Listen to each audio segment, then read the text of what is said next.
ಮೊದಲನೇದಾಗಿ ಪಾರ್ವತಿ ಪರಮೇಶ್ವರನ್ನು ಮತ್ತು ಮನೆ ದೇವರುಗಳನ್ನು ಮತ್ತು ದೇಶದ ಎಲ್ಲ ರೈತ ಬಾಂಧವರನ್ನು ಸ್ಮರಿಸುತ್ತಾ ಈ ನಮ್ಮ ಡಿ ಕಾರ್ಯಕ್ರಮಕ್ಕೆ ಆಗಮಿಸಿರುವ ಎಲ್ಲ ನಮ್ಮ ಮೀಡಿಯಾ ಬಾಂಧವರಿಗೂ, ನನ್ನ ಫ್ರೆಂಡ್ಸ್ಗೂ, ಚಿತ್ರತಂಡಕ್ಕೂ ನನ್ನ ಹೃತ್ಪೂರ್ವಕ ವಂದನೆಗಳು ತಿಳಿಸ್ತಾ ಇದ್ದೇನೆ.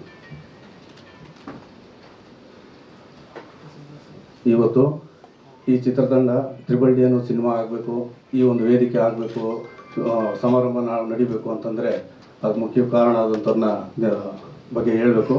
ಮೊದಲನೇದಾಗಿ ಮಹೇಶ್ ಅಣ್ಣ ಅಂತ. ಮಹೇಶ್ ಅಣ್ಣ ನಾನು ಇವಾಗ ತುಂಬ ಗ್ರೇಟ್ ಅಂತ ಹೇಳ್ತೀನಿ. ನಮ್ಮ ಸಿನಿಮಾಗೆ ದುಡ್ಡು ಹಾಕಿದ್ರು ಅಂತ ಗ್ರೇಟ್ ಹೇಳ್ತಾ ಇಲ್ಲ. ಯಾಕೆಂದರೆ ನಾನು ತುಂಬ ಸ್ಟ್ರಗಲ್ಲು, ಅಂದರೆ ತುಂಬ ಲಾಸ್ ಆಗಿ ಮತ್ತು ಏನು ಮಾಡಬೇಕು, ಅವ್ರನ್ನ ತುಂಬ ದುಡ್ಡು ಕೊಡಬೇಕಿತ್ತು. ಮಹೇಶ್ ಅಣ್ಣನಿಗೆ ದುಡ್ಡು ಕೊಡಬೇಕಾದ್ರೆ ಒಂದಿನ ಫೋನ್ ಮಾಡಿದ್ರು. ಅವ್ರು ಫೋನ್ ಮಾಡಿದಾಗ ನನಗೆಲ್ಲೋ ದುಡ್ಡು ಕೇಳೋಕ್ಕೆ ತೆಗಿದಾರೆ, ಕೂರಿಸ್ತಾರೆ ಇವತ್ತು 100% ಅಂದ್ಕೊಂಡೆ ಹೋದಾಗ ಅವ್ರು ಹೇಳಿದ್ರು, ಮಹೇಶ್ ಅಣ್ಣ ಏನು ಮಾಡ್ತಾಯಿದ್ದೀವಿ ಮಂಜು ಅಂದರು. ಇಲ್ಲಣ್ಣ ಈ ಥರ ಲಾಸ್ ಆಗ್ತದೆ, ವ್ಯಾಪಾರ ಅಲ್ಲ, ಏನು ಮಾಡಬೇಕಂತ ಗೊತ್ತಿಲ್ಲದೆ ಇರೋ ಟೈಮಲ್ಲಿ ಈ ಥರ ಇದ್ದೀನಣ್ಣ, ಸಿನಿಮಾ ಮಾಡಬೇಕು ಅಂದ್ಕೊಂಡಿದ್ದೀನಿ ಅಂದೆ. ಎಕ್ಸ್ಪೆಕ್ಟೇ ಮಾಡಿಲ್ಲ. ಅವತ್ತು ಅವರು ನೀನು ಮಾಡು ಮಂಜು, ನಾನು ಇದ್ದೀನಿ ಅಣ್ಣ, ನೀನು ದುಡ್ಡು ಕೊಡಬೇಕು, ಪರವಾಗಿಲ್ಲ ಸಿನಿಮಾ ಮಾಡು ಅಂತೇಳಿ ಅವತ್ತು ಅವ್ರು ಹೇಳಿದ್ರು. ಯಾಕೆಂದರೆ ಇವತ್ತು ಲಾಸ್ ಆಗಿ ಹಾಳಾಗ್ತಿರೋರ ಮೇಲೆ ಕಲ್ಲಾಗ್ತಾರೆ ಹೊರತುಕು ಮತ್ತೆ ನೀನು ಪ್ರಯತ್ನ ಮಾಡು, ನಿನ್ನ ಈ ಸಾಧನೆಗೆ ನಾನು ಹೆಗ್ಲಾಗಿರ್ತೀನಿ ಅಂತ ನಿಂತ್ಕೊಂಡು ಮಹೇಶ್ ಅನ್ನೋರು ನಾನು ತುಂಬ ಧನ್ಯವಾದಗಳು ಹೇಳ್ತಾ ಇದ್ದೀನಿ. ಅವ್ರಿಗೆ ಒಂದು ಚಪ್ಪಾಳೆ ಕೊಡಬೇಕಂತ ನಾನು ಬಯಸ್ತಾ ಇದ್ದೀನಿ. ನಾನು ತರಕಾರಿ ವ್ಯಾಪಾರ ಮಾಡ್ತಿದ್ದೆ ಹೊಸೂರು ಕಲಾಶಪಳ್ಳಿ ಮಾರ್ಕೆಟಲ್ಲಿ. ಸರ್ ಸಿನಿಮಾಕ್ಕೆ ಬರ್ಬೇಕು ಕಾರಣ ಅಂದರೆ ಈಗ ನಾವು ಒಂದು ಕಲೆ ಅನ್ನೋದು ಇದ್ದೇ ಇರ್ತದೆ ಸರ್. ನಾವು ಸಿನಿಮಾಗಳು ನೋಡಿರೋದಾಗ್ಬೋದು, ಆಮೇಲೆ ಬರವಣಿಗೆ ನಮ್ಮಲ್ಲಿ ಇದೆ ಅಂತ ಒಂದು ಗೊತ್ತಿದ್ದೊಂದು ಶಾರ್ಟ್ ಫಿಲ್ಮ್ ಸರಿ ಮಾಡಿದೆ. ಆದರೆ ಸಿನಿಮಾ ಮಾಡಬೇಕು ಅಂತೇಳಿ ಸಿನಿಮಾ ಮಾಡ್ಬೇಕಂತ ಉದ್ದೇಶ ಬಂದಿದ್ದೆ ಸರ್. ಯಾರ ಹತ್ರ ಸರ್ ನಾನು ಸೋಲಾಗಿ ಶಾರ್ಟ್ ಫಿಲ್ಮ್ಸ್ 2 ಮಾಡಿದ್ದೀನಿ. ಹವಾ ಅಂತ ಒಂದು, ಧೀಮಂತನೋ ಅಂತ. ಹೌದು ಸರ್, ಹವಾ ಅನ್ನೋದು ಯೂಟ್ಯೂಬಲ್ಲಿ ಬಿಟ್ಟಿದ್ದೀರಿ. ಈಗ ಧೀಮಂತನ ಅನ್ನೋದು ರಿಲೀಸ್ ಮಾಡಬೇಕು ಸರ್. ಇದು ಶುರುವಾಗಿದ್ದು 2023 ಸರ್. 2023 ಆಯಿತು ಸರ್. ಇದು ಧೈರ್ಯಂ ಧರ್ಮಂ ದೇಶಂ ಅಂತ ಹೇಳಿ ಇಟ್ಟಿದ್ದೀನಿ ಸರ್.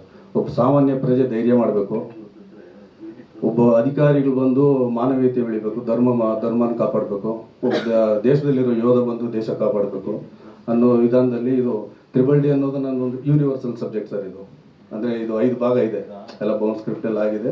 ಬಟ್ ಇಲ್ಲಿ ನಾನು ತುಂಬ ಆರ್ಟಿಸ್ಟ್ನ ದೊಡ್ಡ ಮಟ್ಟದಾಗ ಬರಬೇಕಾಗಿರೋಂಥ ಸಿನಿಮಾ ಇದು. ತುಂಬ ಆರ್ಟಿಸ್ಟ್ಗಳು ಪ್ರಯತ್ನ ಮಾಡಿದೆ, ಪ್ರೊಡ್ಯೂಸರ್ಸ್ನ ಅಪ್ರೋಚ್ ಮಾಡಿದೆ, ಎಲ್ಲೂ ಆಗಲಿಲ್ಲ. ಆಮೇಲೆ ಮತ್ತೆ ಒಂದು ಬಜೆಟ್ ಹಾಕ್ಕೊಂಡೆ, ಆ ಬಜೆಟಲ್ಲೂ ಆಗಲಿಲ್ಲ ಸಿನಿಮಾ. ಮತ್ತು ಆಮೇಲೆ ನಾವು ಫ್ರೆಂಡ್ಸ್ ಎಲ್ಲ ಸೇರಿ ಅವ್ರನ್ನವ್ರು ಕಾಲ್ ಮಾಡಿದೆ. ಅವರೇ ನಮ್ಮ 2 ಶಾರ್ಟ್ ಫಿಲಮ್ ಹೀರೋ. ಈಗ ನನ್ನ ಸಿನಿಮಾಗೂ ಅವರೇ ಹೀರೋ. 3ನೇ ಸರಿ ನಾವು ಒಂದಾಗ್ತಾಯಿದ್ದೀವಿ, ಮುಂದೇನೂ ಒಂದಾಗಿರ್ತೀವಿ. ಅವ್ರು ಕಾಲ್ ಮಾಡಿದ್ರೆ, ಮಂಜು ನೀನು ಏನು ಬೇಕು ಮಾಡು, ನಿನ್ನಿಂದ ನಾನು ನಿಂತ್ಕೊತೀನಿ ಅಂತಂದರು. ಆಗ ಅವರು ಸಿನಿಮಾ ಬಂದಮೇಲೆ ಸರಿ ಧೈರ್ಯ ಮಾಡಿ ಮಹೇಶ್ ಅಣ್ಣವರು ಹೇಳಿದರು. ಹಾಗೆ ಅರುಣವರು ಎಂಟ್ರಿ ಆದಮೇಲೆ ಅಲ್ಲಿಂದ ಸಿನಿಮಾ ಟೇಕಪ್ ಆಯಿತು.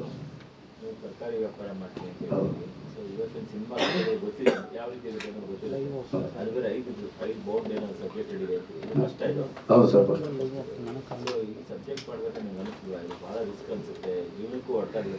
ಖಂಡಿತ ಅನ್ಸು ಸರ್. ಇದು ಎಲ್ಲರೂ ಹೇಳ್ತಾರೆ ನಾನು ಕಷ್ಟಪಟ್ಟು ಸಿನಿಮಾ ಮಾಡಿದೆ ಅಂತ. ಆ ಕಷ್ಟಗಳೆಲ್ಲ ದಾಟಿ ನಾನು ಬಂದು ಇದು ಕಷ್ಟ ಇದೆ ಅಂತ ಗೊತ್ತಿದ್ರು ಇಷ್ಟಪಟ್ಟು ಸಿನಿಮಾ ಮಾಡಿದ್ದೀನಿ.